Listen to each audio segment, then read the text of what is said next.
नमस्कार, मी शिल्पा साम संजीवनीमध्ये आपले सर्वांचं मनपूर्वक स्वागत करते। आजचा आपला विषय आहे लेझर हिमोथेरपी, डायबिटीजवरील अत्याधुनिक उपचार। आपल्या सगळ्यांनाच माहिती आहे की डायबिटीज हा हळूहळू वाढताना दिसू लागलाय। असं म्हटलं जातं की काही वर्षांनंतर डायबिटीज असणारा भारत हा एक सगळ्यात नंबर 1 चा देश म्हणून ओळखला जाणार आहे। मग हे जर आपल्याला टाळायचं असेल, डायबिटीज होऊ नये असं वाटत असेल, तर आपल्याला बऱ्याच गोष्टींची काळजी घेतली पाहिजे।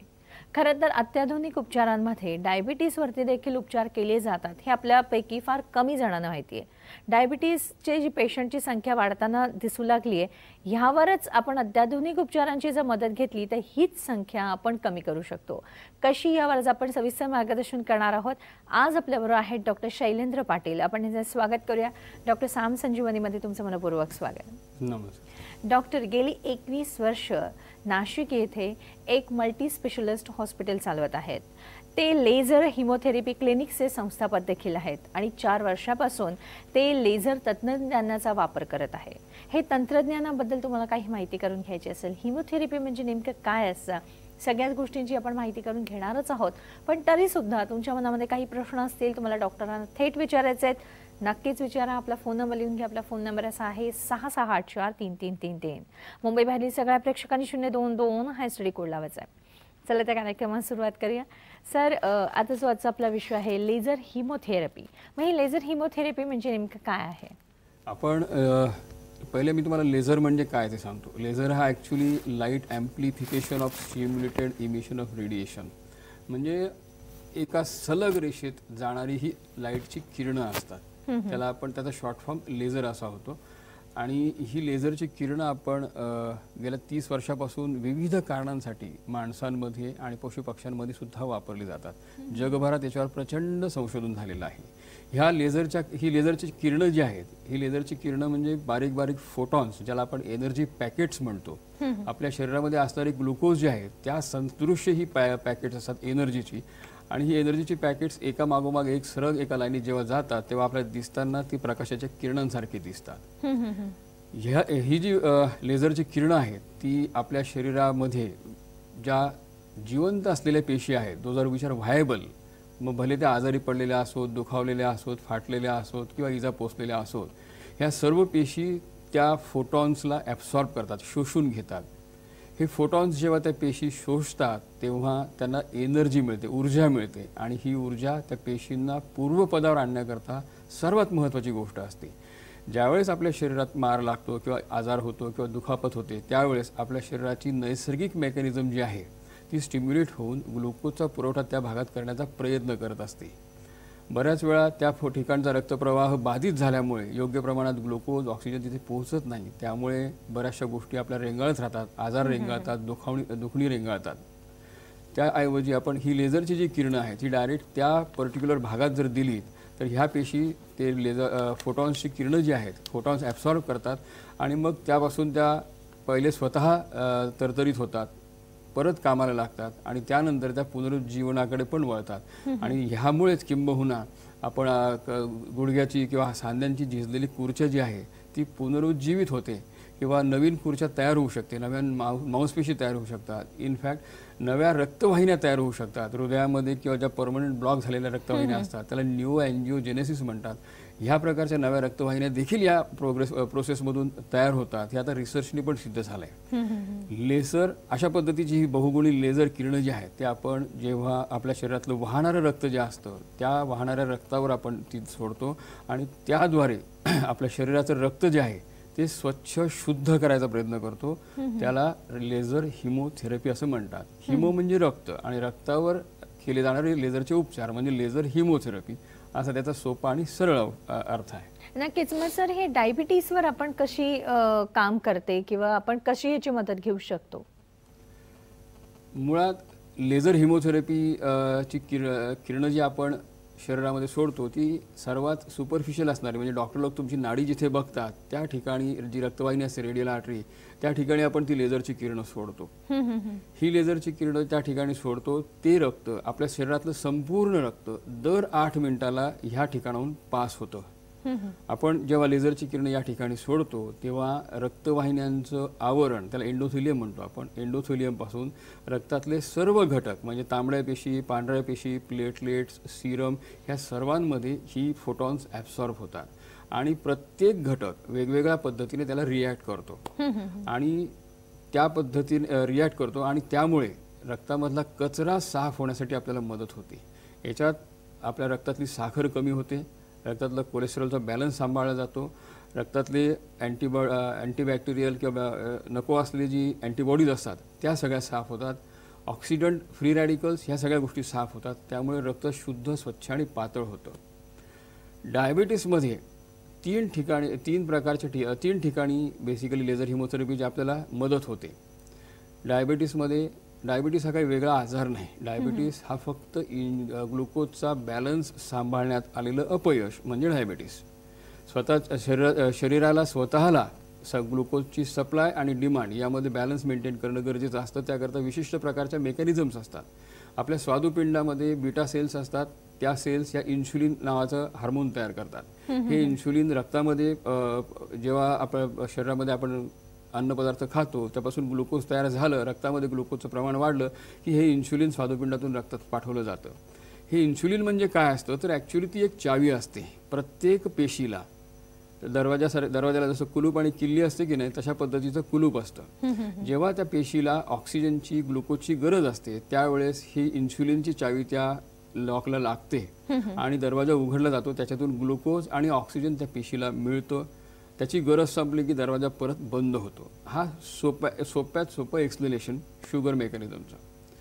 आता होतं काय, वर्षानुवर्ष रक्तामध्ये जो काही कचरा साचतो त्यामध्ये रक्ताचे हे इन्शुलिनचे जे रिसेप्टार्स असतात, ज्याला मी आता कुलूप म्हणालो, तर ह्याच्यावर जे कचरा जमा झाला की रक्तामध्ये इन्शुलिन योग्य प्रमाणात असून सुद्धा ते पुरेपूर कार्यक्षमतेने काम करू शकत नाही. म्हणजे जर चावीच लागली नाही तर दरवाजा उघडणार नाही. दरवाजा उघडला नाही तर शुगर आत जाणार नाही, पर्यायाने ती रक्तात राहील आणि रक्तात जर शुगर अशा प्रकारे राहिली तर आपण त्याला डायबिटीस झाला असं म्हणतो. हा कॉमनेस्ट प्रकार असतो. ठराविक वेळेपर्यंत बॉडी याच्यातून बाहेर पडण्याकरता स्वादुपिंडात जास्त इन्शुलिन सिक्रेट व्हायला लागतं, जास्त प्रमाणात इन्शुलिन तयार होतं जेणेकरून बॉडीमध्ये ग्लुकोजचा वापर किंवा ग्लुकोज पोहोचवलं गेलं पाहिजे. यानंतर जी फेज येते त्याला इन्शुलिन एक्झॉशन म्हणतात. म्हणजे बॉडीमध्ये इन्शुलिन तयार व्हायची प्रोसेस कमी होते आणि पर्यायाने जे इन्शुलिन अवेलेबल होतं रक्तामध्ये ते पुरेसं पडत नाही आणि मग हा डायबिटीस कॉम्प्लिकेशन्सच्या मार्गाला लागतो. बरोबर. आपण लेझर हिमोथेरपी जी देतो त्या लेझर हिमोथेरपीमुळे रक्त स्वच्छ, शुद्ध आणि पातळ होतं. रक्तातला नको असलेला कचरा पूर्ण साफ होतो. त्यामुळे होतं काय की जे थोड्या प्रमाणात जेही इन्शुलिन तयार होतंय ते पुरेपूर त्याचा वापर केला जातो. त्यामुळे साखर लवकर कमी व्हायला मदत होते. दुसरी गोष्ट, रक्त पातळ आणि स्वच्छ झाल्यामुळे तांबड्या रक्तपेशी ज्या असतात, ज्या ऑक्सिजन, ग्लुकोज वाहून न्यायचं काम करतात, त्या चारही बाजूनी ऑक्सिजन आणि ग्लुकोज कॅरी करू शकतात. त्यांची ऑक्सिजन आणि ग्लुकोज कॅरी करण्याची कॅपॅसिटी प्रचंड प्रमाणात वाढते. इनफॅक्ट रिसर्चमध्ये हे सिद्ध झालं की लेझर हिमोथेरपीने मेंदू, हृदय, फुफ्फुस अशा ऑर्गन्समध्ये जो काही रक्तपुरवठा होतो त्याच्यामध्ये ऑक्सिजनचा पुरवठा आणि ग्लुकोजचा पुरवठा 28 ते 36% इम्प्रूव्ह होतो. म्हणजे जे काही थोड्याफार प्रमाणात हे असेल त्या पद्धतीने रक्तामध्ये वाहणाऱ्या साखरेची पण विल्हेवाट व्यवस्थित लावली जाते. लेझर हिमोथेरपीची जी किरणं असतात ती ज्या काही सिस्टीम स्टिम्युलेट करतात त्यामध्ये आपल्या की बऱ्याच जणांनी ऐकलं असेल की स्टेम सेल्स म्हणून आता एक नवीन संशोधन आलंय. आपल्या शरीरामध्ये ह्या स्टेम सेल्स रक्तप्रवाहात वाहत असतात. वाहणारे ह्या ज्या काही स्टेम सेल्स असतात ह्यांना विविध ठिकाणाहून मोबिलाइज करून त्यांना स्वादुपिंडापर्यंत पोहोचवणं आणि त्यांचं इन्शुलिन तयार करणाऱ्या सेल्समध्ये रूपांतर करणं यासाठी सुद्धा या लेझर हिमोथेरपीचा त्याच मेकॅनिझमनी उपयोग होतो ज्या पद्धतीने आपण स्टेम सेल्सच्या थेरपीमध्ये त्याचा उपयोग करतो. अशाच पद्धतीने तीनही ठिकाणी म्हणजे स्वादुपिंडात इन्शुलिन तयार होण्यापासून तर इन्शुलिन रिसेप्टर्स क्लीन होण्यापर्यंत आणि ग्लुकोजची आणि ऑक्सिजनची कॅरिंग कॅपॅसिटी ज्याला म्हणतो आपण ती वाढवण्यापर्यंत लेझर हिमोथेरपी आपल्याला तिन्ही ठिकाणी मदत करते. ओके. मग खरं तर हे जे आपण कार्य समजावून घेतलेलं आहे डायबिटीससाठी देखील आपल्याला कसा उपयोग होतो हे जाणून घेतच आहोत आपण. पण अजून सुद्धा आपल्या मनातले जे काही प्रश्न असतील ते आपण सरांना नक्कीच विचारणार आहोत. पण आता मात्र वेळ झाली आहे का ब्रेकची. घेतोय छोटासा ब्रेक.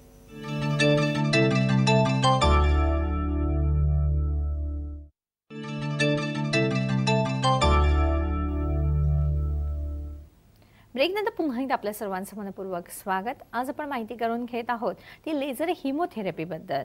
यावर आज आपल्याला मार्गदर्शन करत आहेत doctor Shailendra Patil.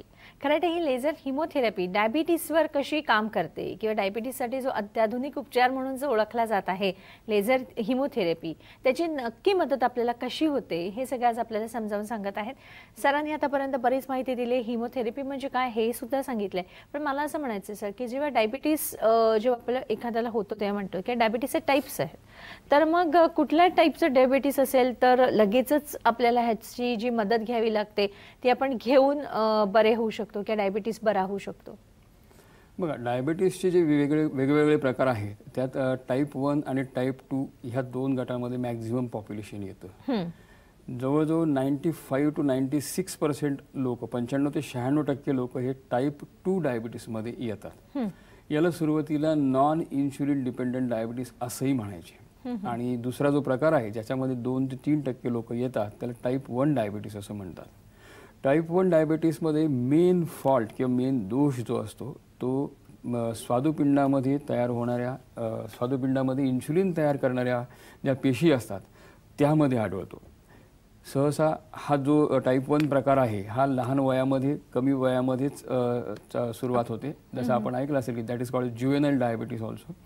ज्युवेनाइल diabetes, type 1 diabetes ही स्वादुपिंडाच्या अकार्यक्षमतेमुळेच होणारी डायबिटीसचे प्रकार आहेत. टाईप 2 जो डायबिटीस आहे ज्याला नॉन इन्शुलिन डिपेंडंट डायबिटीस असं म्हणतात, जो युजली आधी 40-45 वर्षाच्या नंतर चालू व्हायचा, तो आता सध्या 25, 30 आणि 35 या वयातही चालू व्हायला लागला आहे. आपण जेव्हा 40शी उलटते त्यावेळेस प्रत्येकाला सजेस्ट करतो की तुम्ही इयरली तुमचं हेल्थ चेकअप करून घेत चला.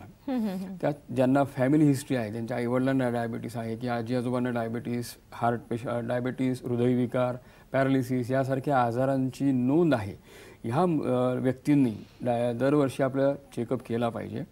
ज्यांची शुगर 120 ते 140च्या रेंजमध्ये असते त्यांना आपण प्री डायबेटिक असं म्हणतो. प्री डायबेटिक म्हणजे डायबिटीसची सुरुवात असते ती. तर प्री हायपरटेन्सिव्ह किंवा प्री डायबेटिक ह्या एज ग्रुपमध्ये किंवा ह्या कॅटेगरीमध्ये जी लोक येतात त्यांनी जर तातडीनं या अशा गोष्टींचा वापर केला तर ते डायबिटीसपासून लांब होऊ शकतात. एकदा डायबेटिक हे झालं, तुमचा डायबिटीस डिटेक्ट झाला किंवा ट्रीटमेंट चालू केली तुम्ही, तर डायबिटीसचा बॅलन्स सांभाळणे हे आपल्यासाठी सर्वात महत्त्वाचं असतं. लक्षात ठेवा, डायबिटीस हा अजिबात वाईट आजार नाही, तो सर्वात चांगला आजार आहे अशा अर्थाने की तो माणसाला आयुष्य शिस्तीत जगायला शिकवतो. आपण जर शिस्तीत जगलो, शिस्तीत राहिलो तर तो आपलं काहीही वेडवाकडं करत नाही. थोडक्यात आहार, विहार, यम, नियम ह्या गोष्टींची काळजी जर तुम्ही व्यवस्थित मनापासून घेतली तर डायबिटीसपासून होणारी कॉम्प्लिकेशन जी आहेत ती तुमच्यापर्यंत पोहोचणार नाही. हे फार सर तुम्ही चांगलं सांगितलं की डायबिटीस हा आपल्याला एक शिस्त शिकवणारा असा आजार आहे. अधिक माहिती करून घेऊया. कार्यक्रमाचा पहिला फोन घेतोय आपण. रोहिणी आपल्याशी बोलतायत नेरूळहून. हॅलो, नमस्कार.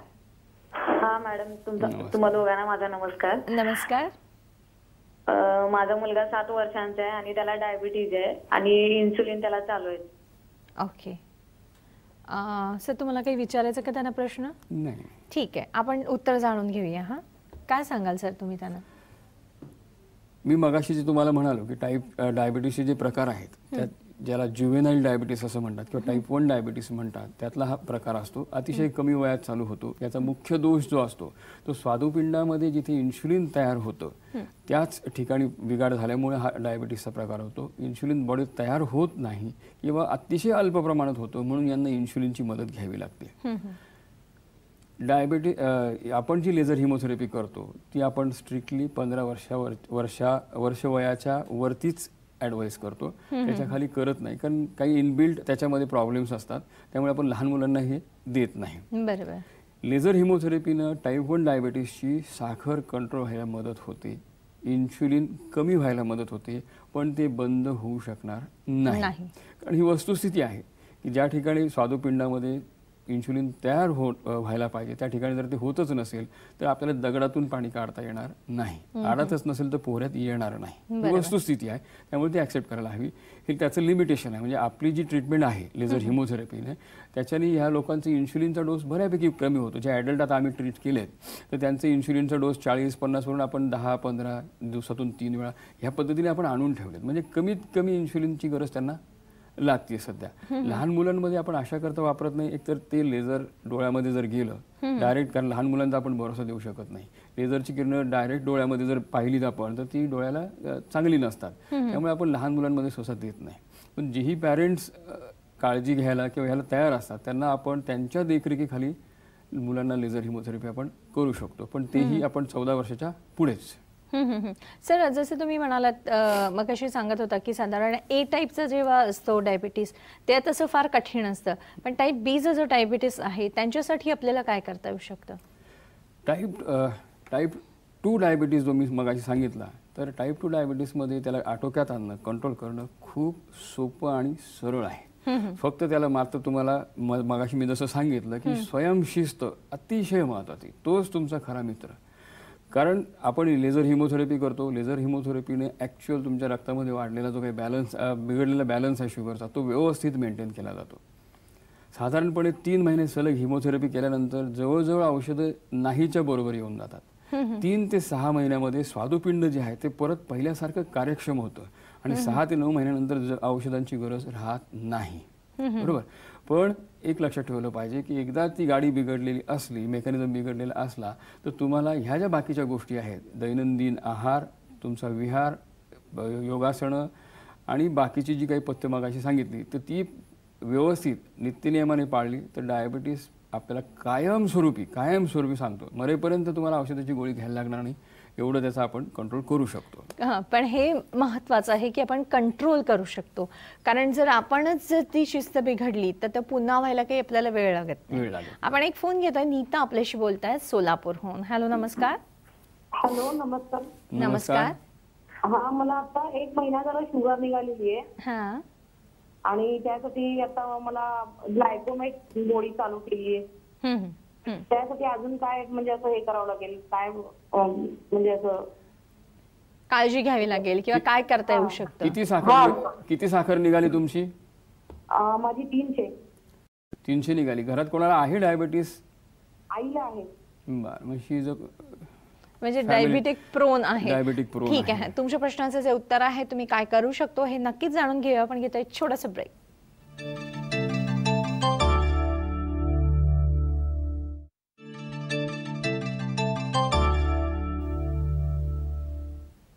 ब्रेकनंतर पुन्हा एकदा आपल्या सर्वांचं मनपूर्वक स्वागत. जाणून घेत आहोत ती लेझर हिमोथेरपीबद्दल. डायबिटीसवरील अत्याधुनिक उपचार म्हणून ह्या लेझर हिमोथेरपीचा कसा वापर करण्यात येतो हे आज आपल्याला समजावून सांगत आहेत डॉक्टर शैलेंद्र पाटील. तुमच्या मनामध्ये जे जे काही प्रश्न असतील तुम्ही नक्की सरांना विचारा. आपला फोन नंबर तुम्हाला लागेल. आपला फोन नंबर असा आहे 66843333. मुंबईबाहेरील सगळ्या प्रेक्षकांनी 022 हा STD कोड लावायचा आहे. ब्रेकवर जाण्यापूर्वी नीता यांनी जो प्रश्न विचारला होता, त्यांना 1 महिन्यापूर्वी डायबिटीस डिटेक्ट झालेला आहे. 300 वर त्यांची शुगर दाखवत आहेत आणि ते एक गोळी घेत आहेत जी डॉक्टर आपल्याला नेहमी प्रिस्क्राईब करत असतात. तर सर तुम्ही काय सांगाल त्यांना? जेव्हा पहिल्यांदा तुमची साखर डिटेक्ट होते त्यावेळेस सहसा आपण डायरेक्ट औषधांचं हे चालू करत नाही. म्हणजे जे मी फॉलो करतो तर पहिल्यांदा जेव्हा साखर डिटेक्ट होते त्यानंतर आपण पेशंटला रेग्युलर पथ्य पाळायला सांगतो. जेवणातली खाण्यापिण्यातली साखर प्रचंड प्रमाणात साखर रिस्ट्रिक्ट करायला सांगतो. साखरेची मात्रा कमी करायला सांगतो. पायी फिरणं कमीत कमी 3 ते 4 किलोमीटर रोज फिरलं पाहिजे. त्याच्यानंतर काही योगासनं आणि व्यायाम असतात. ह्या पद्धतीचं जे जीवनशैली आपण त्यांना करायला सांगतो. महिनाभर आपण त्यांना ह्या पद्धतीने ॲक्टिव्हिटीज मेंटेन ठेवायला सांगतो. 1 महिना ॲक्टिव्हिटीज मेंटेन केल्यानंतर परत आपण साखर चेक करतो. जर ती लिमिटच्या मध्ये येऊन गेली तर त्यांना तात्काळ औषध चालू करायची गरज पडत नाही. किंबहुना औषधं चालू करण्यापेक्षा आपण त्यांना लेझर हिमोथेरपीची मदत घ्यायला सांगतो. दिवसातून अर्धा तास 2 वेळा फक्त थेरपी घ्यायची, ज्याला कुठलाही साईड इफेक्ट नाही, कुठलंही वेळेचं बंधन नाही, खाण्यापिण्याचं हे रेस्ट्रिक्शन्स नाहीत. अर्धा तास 2 वेळा जर ह्या पद्धतीने आपण घेतलं तर साधारण 21 ते 21 दिवस म्हणजे 3 आठवडे ते 4 आठवड्यामध्ये HbA1c जो शुगरचा काउंट असतो, सरासरी साखरेचा काउंट असतो, तो 15 ते 22% कमी होतो. म्हणजे फास्टिंग आणि पोस्ट प्रायडिन साखर जी आहे ती पण सबस्टॅन्शियली कमी होते आणि लवकर नॉर्मलला यायला मदत होते. एकदा साखरेचा बॅलन्स नॉर्मलला आला की तुम्ही औषधं घेणं पोस्टपोन करू शकता. हा यांचा डायबिटीस नवीनच आहे, 1च महिना झाला आहे म्हणून आपण हे सांगू शकतो. अदरवाईज इतर पेशंटला आपण डायबिटीसची औषधं चालू ठेवूनच हिमोथेरपी घेण्याचा सल्ला देतो. नक्कीच. सर, तुम्ही इथे जे मशीन आणलेलं आहे हिमोथेरपीचं, हे जरा आपल्याला प्रेक्षकांना दाखवून तुम्ही त्याबद्दल माहिती द्या ना.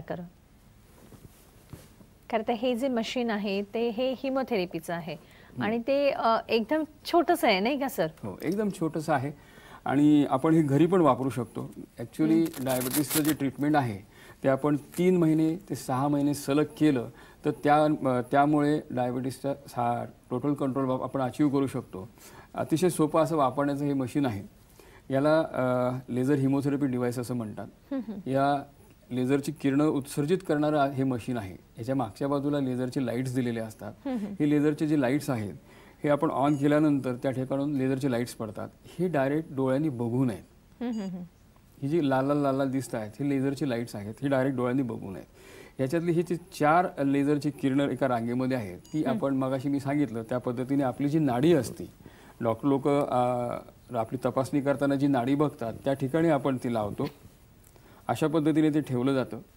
जसं आपण घड्याळ बांधतो त्या पद्धतीनेच आपण हे बांधलेलं असतं.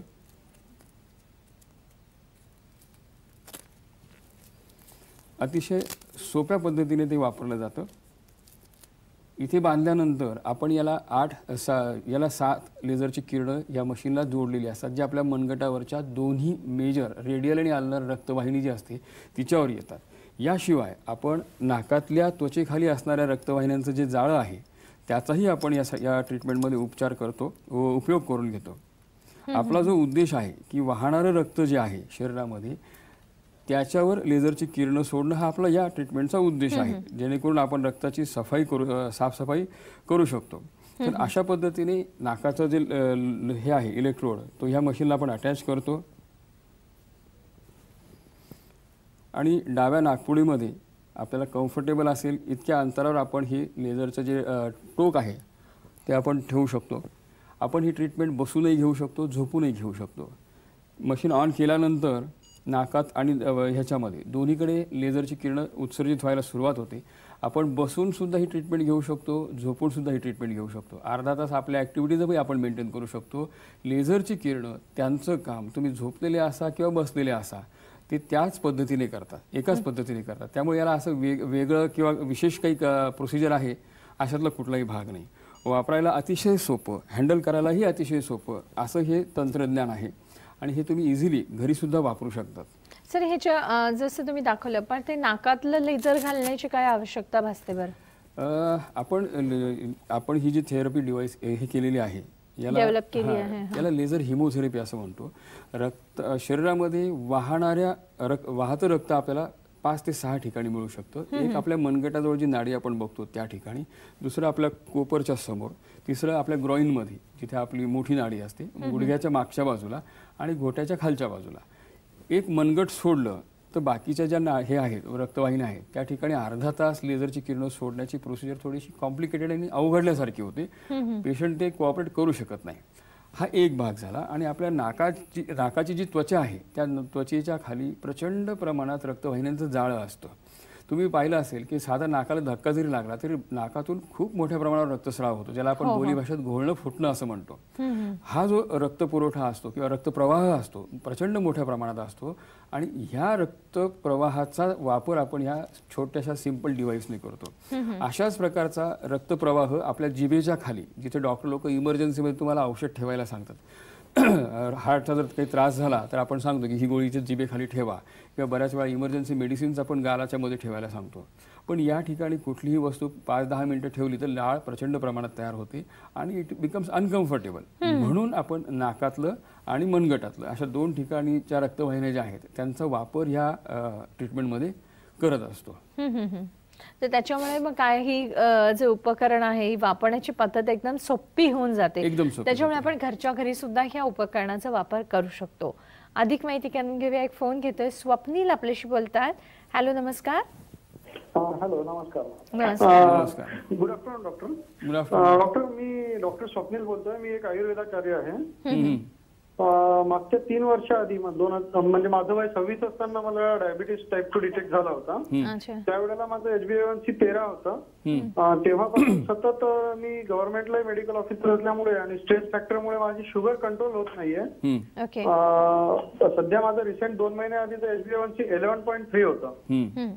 तर आपली ही लेझर हेमोथेरपी म्हणजे आमची आयुर्वेदामध्ये जे रक्तमोक्षण असतं त्या संदर्भाने मला वाटली, तर ही मला कशी मदत करू शकेल? डॉक्टर स्वप्नील, तुमचा प्रश्न अतिशय चांगला आहे. HbA1c 1% कमी होणं म्हणजे डायबिटीसच्या पेशंटला जो हृदयविकाराचा, पॅरालिसिसचा, किडनी फेल्युअरचा धोका असतो तो 25 ते 37% कमी होतो असं WHO प्रमाणित केलंय. त्यामुळे HbA1c जे तुम्ही सांगितलं की आधी 13 होतं आता 11 आहे, तुमचं HbA1c 7च्या आत आलं पाहिजे. जेवढ्या लवकर आपल्याला ते आणता येईल तेवढं लवकर चांगलं. लेझर हिमोथेरपी हा जो विषय आहे, ॲक्च्युली लेझरची जी किरणं आहेत ती आयुर्वेदाच्या माध्यमातूनच आपल्याला ही मिळकत मिळालेली आहे. मी ज्या डॉक्टरांकडून ही लेझर हिमोथेरपी किंवा हे तंत्रज्ञान अवगत केलं त्यांनी मला सांगितलं होतं की पाटील, तुमच्या हिंदू संस्कृतीमध्ये, आयुर्वेदामध्ये, संस्कृतीमध्ये सूर्याला सकाळी तुम्ही अर्घ्य देतात आणि संध्याकाळी पण पाणी देतात. हे तुला माहिती आहे का? म्हणलं हो माहिती आहे. म्हणजे त्याचं सायंटिफिक रिझन तुला माहिती आहे का? म्हणलं हो, मला त्याच्यात डिटेल्स माहीत नाही. तर त्या गृहस्थांनी मला त्याचं मेकॅनिझम सांगितलं होतं. लेझरची किरणं ही एका सरळ रेषेत जाणारी किरणं असतात. आपल्या शरीरावर जेव्हा ती पडतात तेव्हा ती परपेंडिक्युलर पडतात आणि एकाच लाईनमध्ये आलेली असतात. जेव्हा सकाळी सूर्य उगवतो तेव्हा तो लाल रंगाचा असतो, लाल रक्तांबुज म्हणतो आपण त्याला. तर ती जी किरणं असतात, सकाळच्या उगवत्या सूर्याची किरणं पृथ्वीवर येताना, म्हणजे आपल्याला जेव्हा सूर्य उगवताना दिसतो त्यावेळेस ती पहिली जी किरणं आहेत ती लेझरचंच स्वरूप असतात आणि त्याच्यामध्ये प्रचंड ऊर्जा असते. बॉडी स्टिम्युलेट करण्याची किंवा चैतन्य जागृत करण्याची स्ट्रेंथ असते, एनर्जी असते. हे आपल्या आयुर्वेदाने हजारो वर्षापूर्वी सांगून ठेवलं आहे. तेच मी आता सुरुवातीला जे लेझर कसं काम करतं सांगितलं त्याच्यात तोच परिपाक आहे. आणि मला त्या डॉक्टरने सांगितलं की सकाळी आणि संध्याकाळी तुम्ही जे करतात त्याचं सायंटिफिक बेसिस हे होतं किंवा त्या समांतर किरणांमध्ये ही एवढी एनर्जी असते आणि now it is created artificially as lasers. हा पहिला भाग झाला. म्हणजे याला आयुर्वेदाचं बॅकग्राऊंड 100% आहे. किंबहुना वैद्यकशास्त्रामध्ये हे कायमस्वरूपी आजार बरे करण्याकरता जेही प्रयत्न होत आहेत त्यांचा सर्वांचा पाया, मला अभिमान वाटतो, आपलं आयुर्वेद हाच आहे. फक्त आपण लोक इंग्लिश पॅथीच्या मागे लागून तात्पुरत्या स्वरूपात पटकन म्हणजे आहे ना क्विक रिझल्ट, झटपटच्या जमान्यामध्ये आपण आलो, त्यामुळे आपण हा ड्रॉबॅक झेलतो आहोत. हा झाला पहिला भाग. दुसरा भाग, लेझर हिमोथेरपी मी मगाशी पण सांगितलं की तुमचे 100% HbA1c खाली आणायला तुम्हाला ती मदत करेल. 3 ते 6 महिन्यामध्ये तुमचं HbA1c जे आहे ते 7च्या आत आलंच पाहिजे लेझर हिमोथेरपीने. पण परत एकदा सांगतो, डायबिटीस हा आजार आपल्याला स्वयंशिस्त पाळायला शिकवतो. लेझर हिमोथेरपी असू देत, तुमचे बाकीची औषधं असू देत आयुर्वेदाची, तुम्ही जर शिस्त पाळली तरच तो नॉर्मलला येतो किंवा कंट्रोलमध्ये येतो. अदरवाईज तो आपला ताबा मिळवतो आणि मग आपली एक सिस्टीम खराब करतो. आपण डायबिटीसवर ताबा मिळवायचा असतो की डायबिटीस आपल्या ताबा मिळवतोय हे आपल्यावरती. आपण शिस्त पाळली तर तो शिस्तीत राहतो, आपण शिस्त पाळली नाही तर तो आपल्याला शिस्तीत ठेवतो. बरोबर. एक कॉम्प्लिकेशन जर डायबिटीसची बघाल तुम्ही तर अक्षरशः मिझरेबल होतात. लोक नको नको म्हणतात की नाही हो त्याच्यापेक्षा गेलेलं परवडेल. पण ही वेळ येण्या आपण काळजी घेतली तर ही सगळी कॉम्प्लिकेशन्स काय डायबिटीसच आपण ताब्यात ठेवू शकतो. म्हणूनच आमचं घोषवाक्य पण तेच आहे या प्रोग्रामचं, कर लो डायबिटीस मुठ्ठी में. डायबिटीसने तुमच्यावर ताबा मिळवण्याआधी तुम्ही डायबिटीसवर ताबा मिळवा आणि त्याला काबूतच ठेवा. नक्कीच. अनेक माहिती करून घेणार डॉक्टरांकडे आपण घेतोय छोटासा ब्रेक.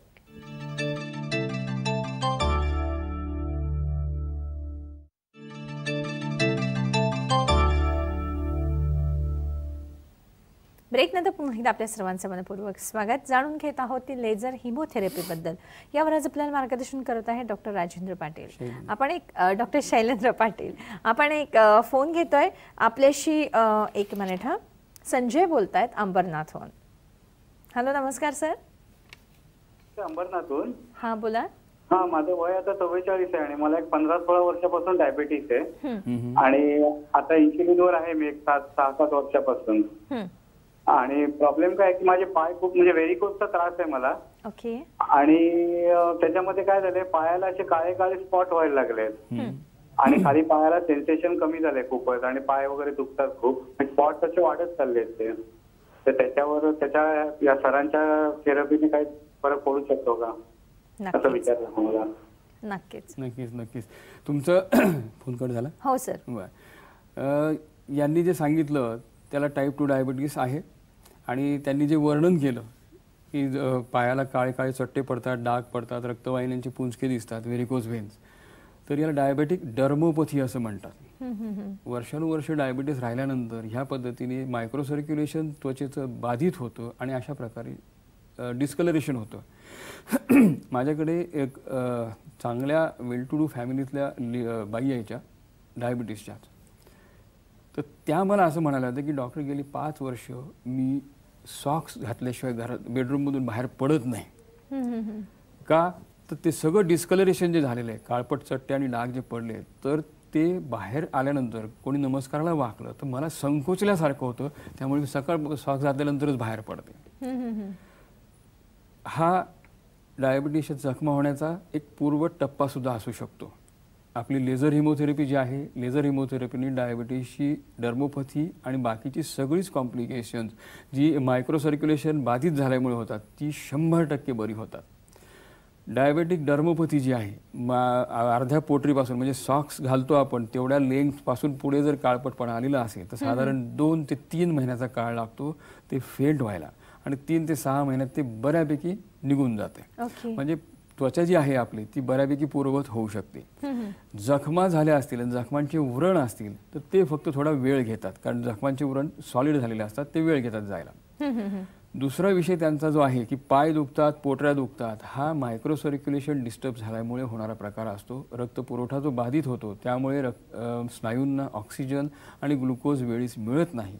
त्यामुळे थोडंसं एक्झर्शन झालं की स्नायूंना ऑक्सिजन आणि ग्लुकोज लागतं, पण जेव्हा त्यांचा तो पुरवठा होत नाही त्यामुळे त्या ठिकाणी वेदना चालू होतात, त्याला आपण क्रॅम्प्स असं म्हणतो. हा एक भाग झाला.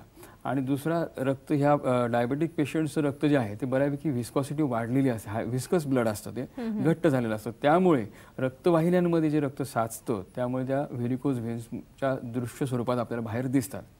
लेझर हिमोथेरपीने रक्त स्वच्छ, शुद्ध आणि पातळ होतो, त्यामुळे ह्या व्हेरिकोज व्हेन्स ज्या आहेत त्या टाईप 1, टाईप 2 आणि टाईप 3A ह्या ज्या आहेत त्या जवळजवळ पूर्ण नाहीशा होतात. टाईप 3B आणि पुढचे जे प्रकार आहेत त्या ठिकाणी वर्षानुवर्ष रक्त साचून साचून या रक्तवाहिन्या कडक होतात, त्यांना काठिण्य येतं, त्यामुळे त्या कमी होतात पण जात नाहीत. त्याच्याकरता आपल्याला जर बेसिकली त्याची ट्रीटमेंट जी आहे ती त्या सिम्पटमॅटिक असतील तरच करावं. कॉस्मेटिक असेल तर त्यासाठी ट्रीटमेंट वेगळी असते. सिम्पटमॅटिक असतील म्हणजे त्याच्यापासून जखमा होत असतील, अल्सर होत असतील तर मी सांगितलं त्या पद्धतीने लेझर हिमोथेरपीने बऱ्यापैकी हे जे आहे डर्मोपॅथी ती आटोक्यात येते. आणि जर जखमा शिल्लक राहिल्या तर त्याला आपण हाय पॉवर लेझर, म्हणजे बाहेरून आपण कोल्ड लेझर्स आणि हाय पॉवर लेझर्स मशीन आहेत त्याच्याने आपण त्याला ट्रीटमेंट करतो आणि साधारणपणे 1.5-2 महिन्यात हे व्हेरिकोज अल्सर्स किंवा जखमा ज्या आहेत डायबेटिकच्या त्या बऱ्यापैकी भरून येतात. नक्कीच सर. मग जर तपासण्या आपण करायच्या असतील तर नेमका ह्या कोणत्या प्रकारच्या तपासण्या आपण कराव्यात? डायबिटीसला मॉनिटर करायचं जर असेल आपल्याला तर आपण डायबिटीसच्या बेसिक तपासण्या ज्या आहेत आपण प्रत्येक पेशंट मला एक गोष्ट सांगतो की सर माझी फास्टिंग एवढी, माझी जेवणानंतरची एवढी आहे. कृपा करून एवढं लक्षात घ्या की जेवणाच्या आधीची साखर, आपल्या जेवणानंतरची साखर आणि उपाशीपोटी केलेली साखर यांचा उपयोग तुमच्या डॉक्टरांना तुमची दैनंदिन औषधांचा डोस ॲडजस्ट करण्याकरताच होतो.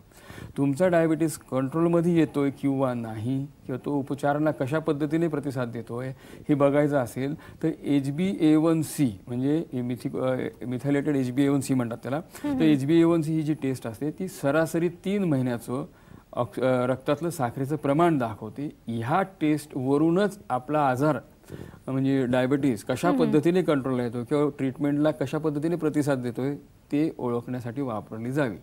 म्हणून माझं सजेशन असं राहील की दर 3 ते 6 महिने ज्यांना कॉम्प्लिकेशन्स आहेत त्यांनी तर दर 2 महिन्यांनी 3 महिन्यांनी HbA1c केलं पाहिजे. ज्यांना कॉम्प्लिकेशन्स नाही किंवा जस्ट नुसतं डायबिटीस सुरू झाला आहे त्यांनी 6 महिन्यातून वर्षातून HbA1c केलं पाहिजे.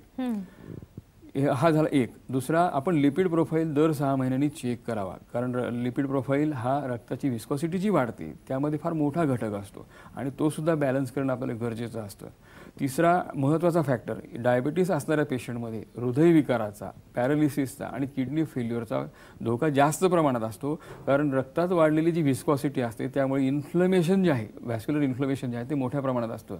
म्हणून आम्ही HSCRP म्हणून हाय सेन्सिटिव्हिटी सी रिॲक्टिव्ह प्रोटीन्स अशी HSCRP नावाची एक टेस्ट असते, ही टेस्ट आपण केली पाहिजे. आणि शेवटचं kidney function test. Kidney function म्हणजे युरिया, क्रिएटिनिन आणि युरिक ॲसिड ही जी बेसिक फंक्शन्स आहेत किडनीची, याची टेस्ट आपण केली पाहिजे. याच्यामध्ये जर काही तुम्हाला बिघाड वाटला, रिपोर्ट्स नॉर्मल रेंजच्या बाहेर असले, तर मायक्रो अल्ब्युमिन युरिया म्हणून जी टेस्ट असते, कारण किडनी फेल्युअर जे आहे डायबेटिक पेशंटमध्ये त्याचे 5 स्टेजेसमध्ये मधून जातं. ते पहिल्या 3 टप्प्यांमध्ये 3 स्टेजेसमध्ये किडनी फेल्युअर बाहेरून लक्षात येत नाही. किडनी फेल्युअरची कुठलीही लक्षणं 3 स्टेज क्रॉस करेपर्यंत डायबेटिक पेशंटला दिसत नाही. 4थ्या स्टेजला जेव्हा पायाला सूज यायला लागते, दम लागायला लागतो, त्यावेळेस पेशंट ऑलरेडी 4थ्या स्टेजला असतो आणि तिथून 5व्या आणि शेवटच्या टप्प्यात किडनी फेल्युअरच्या जायला फार वेळ लागत नाही. म्हणून किडनी फंक्शन टेस्ट आपण दर 6 महिन्याला करावी. त्याच्यामध्ये जर काही ॲबनॉर्मॅलिटी असली तर मायक्रो अल्ब्युमिन युरिया म्हणून टेस्ट असते, ती दर 6 महिन्याला किंवा वर्षाला रिपीट करून घ्यावी. ह्या बेसिक मूळ 4 चाचण्या रक्ताच्या असतात. याशिवाय डायबिटीसच्या पेशंटनी दर 6 महिन्याला किंवा वर्षाला आपल्या डोळ्यांची तपासणी डॉक्टरांकडून अवश्य करून घ्यावी, कारण डायबेटिक रेटिनोपॅथी ही सुद्धा आता डायबिटीसच्या कॉम्प्लिकेशन्समध्ये वरच्या नंबरवर यायला लागलेली. खरं तर कॉम्प्लिकेशन्स अजून काय काय असतात हे नक्की जाणून घेऊया. आपण घेतोय छोटासा ब्रेक.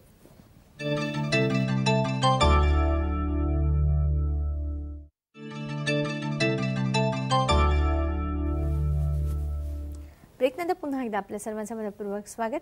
ब्रेकवर जाण्यापूर्वी सर आपण कॉम्प्लिकेशन्सबद्दल माहिती करून घेत होतो. डायबिटीसमुळे काय कॉम्प्लिकेशन्स निर्माण होतात, ती कशी बरी होऊ शकतात या हिमोथेरपीने? डायबिटीसचं सर्वात कॉमन कॉम्प्लिकेशन जे आहे तर डायबेटिक न्यूरोपॅथी असं म्हणतात. डायबेटिक न्यूरोपॅथी म्हणजे पायात मुंग्या येणे, पाय जड पडणे, पायातून चप्पल निघून जाणे, पाय बधीर होणे, हे आपल्या कॉमनली लोकांच्या लक्षात येतं की हे असा त्रास डायबिटीसच्या पेशंट्सला होतो, त्याला डायबेटिक न्यूरोपॅथी असं म्हणतात. डायबेटिक न्यूरोपॅथी हा सर्वात महत्त्वाचा डायबिटीसचा कॉम्प्लिकेशन असतो, जो माणसाला अपंग परावलंबी करू शकतो. याशिवाय डायबेटिक न्यूरोपॅथीशिवाय डायबेटिक व्हॅस्क्युलोपॅथी म्हणजे रक्तवाहिन्या ब्लॉक होणे, त्यात हृदयाच्या रक्तवाहिन्या ब्लॉक झाल्या तर हार्ट अटॅक येतो, हृदयविकार होतो. पायाच्या ब्लॉक झाल्या तर गँग्रीन होतो, पाय बऱ्याच पेशंटच्या जखमा भरत नाहीत, पाय ॲम्प्यूट करायला लागतात. त्याच्यानंतर किडनीचं सर्क्युलेशन अफेक्ट झालं तर मायक्रो सर्क्युलेशन डिस्टर्ब होऊन नेफ्रोपॅथी होते, म्हणजे किडनी फेल्युअरच्या दिशेने पेशंट जातो. तसंच रक्तवाहिन्या डोळ्याच्या मागचा जो पडदा असतो रेटायना, त्याच्या जर रक्तवाहिन्या ब्लॉक झाल्या तर डायरेक्ट दिसायलाच बंद होऊ शकतं, दृष्टी जाऊ शकते त्या पेशंट, त्याला डायबेटिक रेटायनोपॅथी असं म्हणतात. त्याच्यानंतर डायबिटीस मुळे रक्तवाहिन्या ज्या ब्लॉकेजेस होतात त्यामुळे पॅरालिसिसचा धोका या रुग्णांमध्ये जास्त असतो. त्यात मगाशी त्या डॉक्टरांच्या ह्याच्याप्रमाणे सांगितलं तर डायबेटिक डर्मोपॅथी म्हणजे त्वचेपासून तर मेंदूपर्यंत, पायाच्या अंगठ्यापासून तर हृदयापर्यंत प्रत्येक अवयवावर डायबिटीसच्या वाढलेल्या साखरेचा कुठल्या ना कुठल्या स्वरूपात परिणाम होत असतो. साखर जर आपण कंट्रोलमध्ये ठेवली, HbA1c जर आपण कंट्रोलमध्ये ठेवलं तर डायबिटीसची ही कॉम्प्लिकेशन्स 100% टळू शकतात. मग सर हिमोथेरपी ही कशी मदत करते ह्या सगळ्या गोष्टींसाठी, जर कॉम्प्लिकेशन्स आपल्याला टाळायचे असतील तर? हिमोथेरपीने आता ह्या 2-3 गोष्टी ज्या आहेत त्या रिसर्चने सिद्ध झाल्यात. हिमोथेरपीने दिवसातून 2दा, मी दाखवल्याप्रमाणे जर आपण दिवसातून 2दा अर्धा तास वापरलं तर 1 महिन्यामध्ये HbA1c आहे तो सरासरी 0.6 ते 2.8 एवढा कमी होऊ शकतो. HbA1c 1 पॉईंटने कमी करणं म्हणजे हृदयविकाराच्या डायबिटीसच्या पेशंटला होणारी डायबिटीसची जी कॉम्प्लिकेशन्स आहेत, हृदयविकार, गँग्रीन, किडनी नेफ्रोपॅथीपासून तर सेरेब्रल स्ट्रोकपर्यंत, तर ही 25 ते 36% आपण कमी करू शकतो 1%नी HbA1c कमी आपण करण्यात यशस्वी झालं तर. आपण लेझर हिमोथेरपीने 0.6 ते 2.8 पर्यंत HbA1c कंट्रोल करतो 1 महिन्यात. सलग 3 महिने जर लेझर हिमोथेरपी केली तर हे HbA1c जे आहे ते 6च्या आसपास आपण आणून ठेवू शकतो. जेव्हा नॉर्मल रेंजमध्ये आपण HbA1c आणतो, that is good control of diabetes, तुम्ही डायबिटीसच्या कॉम्प्लिकेशन्सपासून बऱ्यापैकी दूर राहू शकतात. ह्याच्यातच बेसिकली डायबिटीसच्या पेशंट्सचं भवितव्य अवलंबून असतं. HbA1c जेवढा तुम्ही ताब्यात ठेवाल तेवढाच तुम्ही याचाच अर्थ तुम्ही डायबिटीसला पूर्ण ताब्यात ठेवताय. HbA1c पुढे गेलं तर डायबिटीस तुम्हाला ताब्यात ठेवणार आणि मग एकदा तुम्ही त्याच्या ह्याला बळी पडले की डायबिटीसची कॉम्प्लिकेशन्स एक ना एक दिवस आपल्याला त्रास देतात. नक्कीच. असं जेव्हा आपण डायबिटीसची जी औषधं चालू असतात आपल्याला, जी डॉक्टर आपल्याला सुचवत असतात, तर हिमोथेरपी करत असताना ती औषधं देखील आपण कंटिन्यू करायची असतात का, नेमकं काय? एक लक्षात ठेवा, लेझर हिमोथेरपी हा डॉक्टरांच्या देखरेखीला पर्याय नाही, त्यांना पूरक असा आहे, पहिली गोष्ट. दुसरी गोष्ट, लेझर हिमोथेरपीने जी काही साखर कंट्रोल होते किंवा जो काही डायबिटीस कंट्रोलमध्ये येतो तो पूर्णतः नैसर्गिकरित्या शरीर स्वतःच्या रक्तातली साखर स्वतः कंट्रोल करतं. व्हेरॅज डायबिटीसची जी काही आपण औषधं घेतो ही कृत्रिमरित्या पोटात औषध टाकलं, गोळी टाकली की 2-3 तास ते साखर कमी करणार, त्याचं हाफ लाईफ संपलं की परत ते वरती येणार. बरोबर. तुम्हाला ह्या गोष्टींची, या औषधांची बऱ्याच दिवसापासून सवय असते, बऱ्याच दिवसापासून तुम्ही घेत असतात. लेझर हिमोथेरपी चालू केल्यानंतर पहिला महिना 2 महिने आपण ही औषधं तशीच चालू ठेवायची असतात. आपण जी सुरुवातीचे रिपोर्ट्स करतो त्यानंतर महिन्याने रिपोर्ट्स तपासायचे, ज्या ज्या पद्धतीने रिपोर्ट्स नॉर्मलला येतील तशी तशी औषधं आपण हळूहळू डॉक्टरांच्या सल्ल्याने कमी कमी करत जायचे. इन्शुलिन गोळ्या ह्या आपल्या 100% कमी होऊ शकतात, पण त्या ॲब्रप्टली मनाने अजिबात करायच्या नाही, कमी करायच्या नाही, डॉक्टरांच्या सल्ल्याने रिपोर्ट्स तयार करून मगच करायच्या. नक्कीच. खरं तर असं डॉक्टर म्हणाले की हिमोथेरपीचा आपण वापर करून त्यांचं जे घोषवाक्य आहे की कर लो डायबिटीस मुठ्ठी में, हे नक्कीच करू शकतं, पण ह्याला पर्याय मात्र नाही. जे शिस्तबद्ध आयुष्य आहे ते आपल्याला जगलंच पाहिजे. आज आपण इथेच थांबत आहोत. पुन्हा आपण भेटणार आहोत साम संजीवनीमध्ये एका नवीन विषयासह. तोपर्यंत नमस्कार. नमस्कार.